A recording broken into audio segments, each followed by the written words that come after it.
अगर आपको ऐसा लगता है कि आपके दांत हिल रहे हैं, आपके दांत में वो स्ट्रेंथ नहीं है, आपका दांत कमजोर है, तो ये वीडियो आपके लिए होने वाली है। वीडियो में आपको पता चलेगा कि क्या हम सच में घर बैठकर ही अपने हिलते हुए दांत को रोक सकते हैं। घर पर ही हम ऐसा क्या कर सकते हैं कि हमारे दांत में मजबूती आए, स्ट्रेंथ आए। अलावे और भी बहुत सारी चीजें आपको पता चलने वाली है, तो वीडियो को अंत तक देखिएगा ताकि आप कोई भी इन्फॉर्मेशन मिस ना करें। हेलो एवरीवन, मेरा नाम है डॉक्टर विदिशा, आप देख रहे हैं द हेल्थ एथिक्स। तो चलिए बिना देरी के वीडियो को शुरू करते हैं। तो पहले अगर आप चैनल पर फर्स्ट टाइम आए हैं तो प्लीज चैनल को सब्सक्राइब करें और बेल आइकन जरूर दबाएं ताकि आपको न्यू वीडियो की नोटिफिकेशन टाइमली मिलती रहे।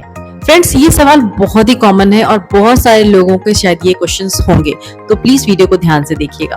तो पहले हम ये जानें कि क्या होम रेमेडी हो सकती है।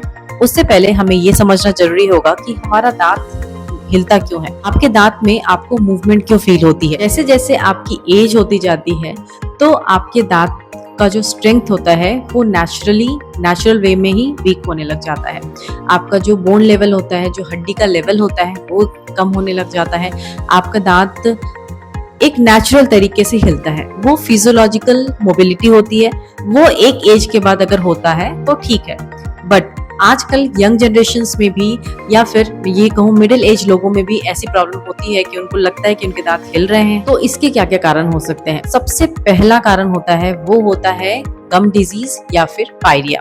मसूड़ों का इन्फेक्शन तब होता है जब आपके मुंह में या फिर आपके दांत में डेंटल प्लाक जमा होना शुरू हो जाता है। इसको जो क्लीन करने का तरीका होता है, जो हमारा डेली रूटीन होता है ब्रशिंग एंड फ्लॉसिंग, उससे वो प्लाक हट जाता है। प्लाक का बनना और प्लाक का हटना एक बहुत ही नेचुरल प्रोसेस, बट इसी प्रोसेस में अगर प्लाक आपका बनता जा रहा है और आप उसको टाइमली हटा नहीं रहे हैं, तब ये प्लाक एक दूसरे के ऊपर इकट्ठा होकर के कैलकुलस बनते हैं। बैड बैक्टीरियाज होते हैं, वो जब एक्टिव होते हैं तो अपने साथ टॉक्सिन रिलीज करते हैं जो कि हमारे मसूड़ों को इन्फेक्ट करता है, और इसके साथ साथ वो कैल्शियम का एक लेयर बनाते हैं अपने ऊपर, कैल्शियम का एक इग्लू बना लेते हैं, और ये टार्टर आप अपने नॉर्मल ब्रशिंग से रिमूव नहीं कर सकते।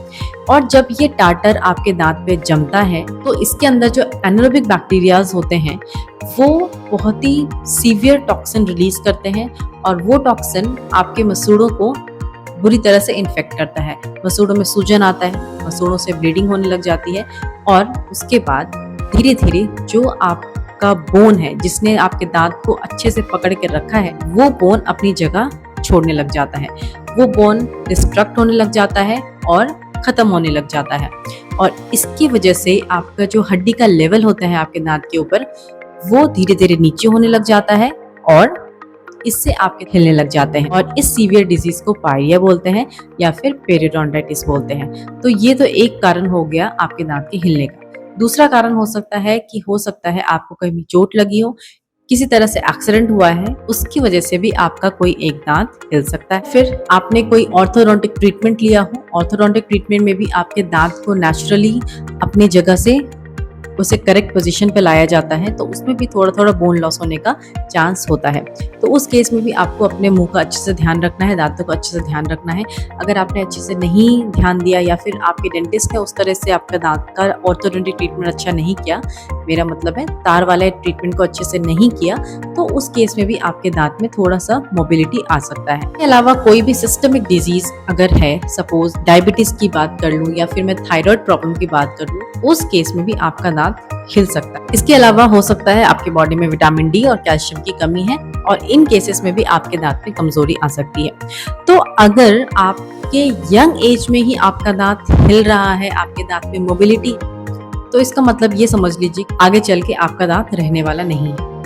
तो इसको सही टाइम पे ट्रीट कराना बहुत जरूरी है। तो अभी जैसे मैं आपको बोल रही हूँ कि आपके दांत हिल रहे हैं, तो आपके दांत हिल रहे हैं ये आपको कैसे पता चलता है। जो दांतों का हिलना होता है आपके मुंह में, आपके जबड़े में, वो भी अलग अलग टाइप्स के होते हैं, अलग अलग ग्रेड्स के होते हैं। पहला होता है जीरो मोबिलिटी, मतलब एक फिजियोलॉजिकल मोबिलिटी हर इंसान के मुंह में होती है, क्योंकि हमारा दांत हमारे जबड़े के सॉकेट में होता है, वो हमारे हड्डी से अटैच नहीं होता। मैंने आपको बताया था उसके आसपास पेरिडोंटल लिगामेंट्स होते हैं जो कि कुशन का काम करते हैं।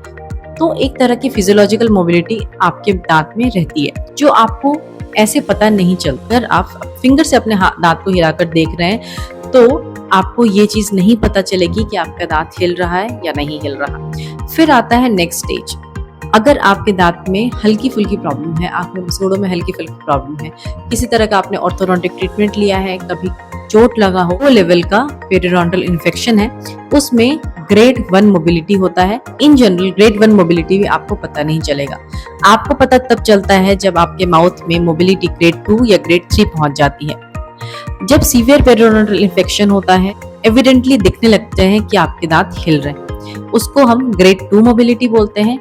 और जब आपके दांत बिल्कुल लूज हो जाते हैं, बिल्कुल ढीले हो जाते हैं, उसको हम ग्रेड 3 मोबिलिटी बोलते हैं। तो इतने टाइप की मोबिलिटी आपके दांत में होती है। मैं होम रेमेडी की बात कर रही हूँ, तो आपके दांत में जो मोबिलिटी है वो कौन से ग्रेड की मोबिलिटी है, उस पे आपका होम रेमेडी वर्क करेगा या नहीं करेगा, उस पर डिपेंड करता है।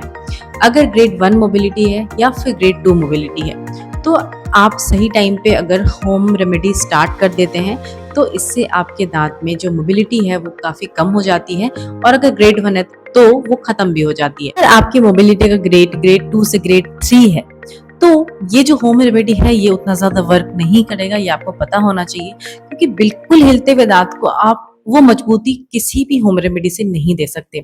उसके लिए आपको स्पेशलाइज्ड ट्रीटमेंट लेना पड़ेगा, और वो ट्रीटमेंट प्लान भी आपका डेंटिस्ट बनाएगा। वो क्या क्या स्पेशलाइज्ड ट्रीटमेंट होते हैं वो भी मैं आपको आगे बताऊंगी। तो पहले स्टिक करते हैं अपने टॉपिक पे, जो है होम रेमेडी, जिससे हम अपने दांत में नेचुरली स्ट्रेंथ ला सकते हैं। तो पहले तो आपका जो ओरल हाइजीन है उसको आपको बहुत ही ईमानदारी से निभाना पड़ेगा। ओरल हाइजीन को अच्छे से मेंटेन करना पड़ेगा, और उसके साथ साथ आपको नमक पानी का कुल्ला करना पड़ेगा।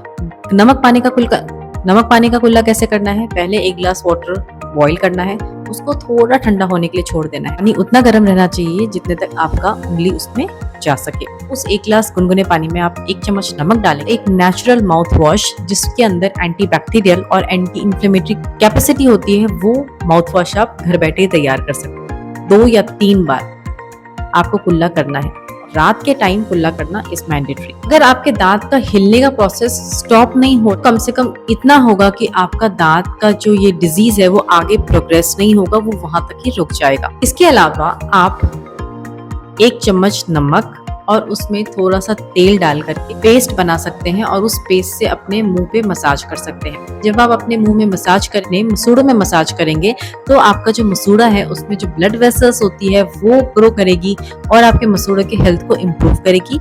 इसके साथ साथ कोई भी अगर टाटर या फिर गंदगी आपके मुंह में जमी है, तो वो धीरे धीरे एक नेचुरल प्रोसेस से निकलना शुरू हो जाएगी, और आपके मुंह का हेल्थ जो है वो इम्प्रूव होता दिखेगा आपको। जितनी भी होम रेमेडी बता रही हूँ, प्लीज आप मुझे कमेंट करके बताइए कि आपको इससे फायदा हो रहा है या नहीं हो रहा है, ताकि मुझे भी पता चले कि जो व्यूअर्स मेरे वीडियो को देख रहे हैं उन्हें इन चीजों से कितना फायदा हो रहा है। इसके अलावा आप आंवला को भी यूज कर सकते हैं। आंवला को बॉईल करके उसके पानी को ठंडा करके आप एक नेचुरल माउथ वॉश बनाकर उससे भी अपने मुंह को साफ कर सकते हैं। या फिर आंवले की जगह आप नीम के पत्ते का भी इस्तेमाल कर सकते हैं। आंवला में भरपूर मात्रा में होता है विटामिन सी, और विटामिन सी हमारे मसूड़ों के हेल्थ के लिए बहुत ज्यादा जरूरी होता है। और नीम में होता है एंटीबैक्टीरियल इफेक्ट, तो हमारे माउथ में जो भी इन्फेक्शन है वो आपके मुंह से इन्फेक्शन हटाने में हेल्प करता है। और ये दोनों ही चीज आपके दांतों के स्ट्रेंथ को लाने में मदद करेगी। इसके अलावा मैंने ऑयल पुलिंग आपको बताई थी पिछले वीडियो में, आप ऑयल पुलिंग भी ट्राई कर सकते हैं। अगर आपको सुटेबल लगता है तो आप ऑयल पुलिंग करके देखिए। 1 से 1.5 महीने में आपको आपके दांत में, आपके मुंह के हेल्थ में बहुत ज्यादा इंप्रूवमेंट देखने को मिलेगा। ये सारी होम रेमेडी तब काम करेगी जब आपका जो मोबिलिटी है या फिर जो आपका इन्फेक्शन है वो कम स्टेज पे है, या फिर आपका जो मोबिलिटी है वो ग्रेड 1 मोबिलिटी है। अगर आपके दांत आपको एविडेंटली दिख रहा है कि हिल रहे हैं, उसको आप घर पर नहीं ठीक कर सकते। उसमें आपका जो हड्डी का लेवल है वो बहुत ज्यादा नीचे जा चुका है, और आपके दांत को जो हड्डी पकड़ता है जब वही नहीं रहेगा, तो फिर आपके दांत में स्ट्रेस कैसे आएगी। आप अपने दांत को चाहे कुछ भी करके मजबूत कर लें, हड्डी को रीग्रो करना थोड़ा मुश्किल हो जाता है। उसके लिए अगर ग्रेड 2 मोबिलिटी है तो डेंटिस्ट आपके दांत में स्प्लिंटिंग करते हैं। स्प्लिंटिंग एक तरह का ऐसा प्रोसेस होता है कि आपके दांत के पीछे एक पतली सी स्ट्रिप लगाई जाती है, जो कि अगर आप हंसते हैं या फिर कुछ खाना खाते हैं तो वो दिखता नहीं है और वहाँ पे कुछ फंसता नहीं है। वो स्प्लिंटिंग से आपके दांत में एक तरह का स्ट्रेंथ आता है, और आपके दांत में अगर ग्रेड 2 मोबिलिटी है तो वो रोकने में हेल्प करता है। फिर आता है बोन सर्जरीज या फिर पेरिडोंटल सर्जरीज। कुछ डेंटिस्ट आपको पेरियोडोंटल सर्जरीज के भी बारे में बताएंगे कि अगर आपके बोन का लेवल या फिर आपकी जो हड्डी जो आपके दांत को पकड़ी हुई है वो ज्यादा लॉस हो गई है, किसी भी कारण से हो सकती है, चोट के कारण से हो सकती है, किसी सिस्टमिक डिजीज की वजह से हो सकती है, या फिर ओरल हाइजीन मेंटेन ना करने की वजह से हो सकती है, उस केस में आर्टिफिशियल बोन डाला जाता है जो कि हमारे बॉडी के साथ कंपैटिबल होता है। उस डिफेक्ट में आर्टिफिशियल बोन भरा जाता है और फिर कुछ टाइम के बाद आप देखेंगे कि आपके उस एरिया में जहाँ बोन नहीं है वहाँ पे बोन ग्रो करना शुरू कर जाता है। ये कुछ ट्रीटमेंट ऑप्शन है जो डेंटिस्ट आपको ऑफर करते हैं, बट मेरा सजेशन यही रहेगा कि जैसे ही आपके मसूड़ों में इन्फेक्शन होना शुरू हो जाता है, जिसका लक्षण होता है या तो मसूड़ों से खून आने लगना, या तो मसूड़ों में सूजन आ जाना, या आपको ऐसा लगे कि आपके मसूड़ों से कुछ नमकीन पानी निकल रहा है या फिर पस डिस्चार्ज हो रहा है, इस केस में आपको पहले ही सतर्क हो जाना है और होम रेमेडीज अगर आप चाहें तो अपना सकते हैं। इसके साथ साथ आप डेंटिस्ट की मदद से अपना ओरल हाइजीन को मेंटेन करके घर में ही जो भी आपको बताया गया है उस चीज को फॉलो कीजिए। मैंने बहुत सारी वीडियो ऐसी बनाई है जिसमें मैंने किस तरीके से आप नेचुरली अपने गम्स को हील कर सकते हैं, नेचुरली आप अपने दांत को मजबूत बना सकते हैं, मैंने बनाई है। डिस्क्रिप्शन में मैं सारे वीडियो के लिंक्स डाल दूंगी। होप आपको वीडियो अच्छी लगी, एंड वीडियो अच्छी लगी तो please like, share and subscribe करें, चैनल को फॉलो करें। Thank you so much for watching.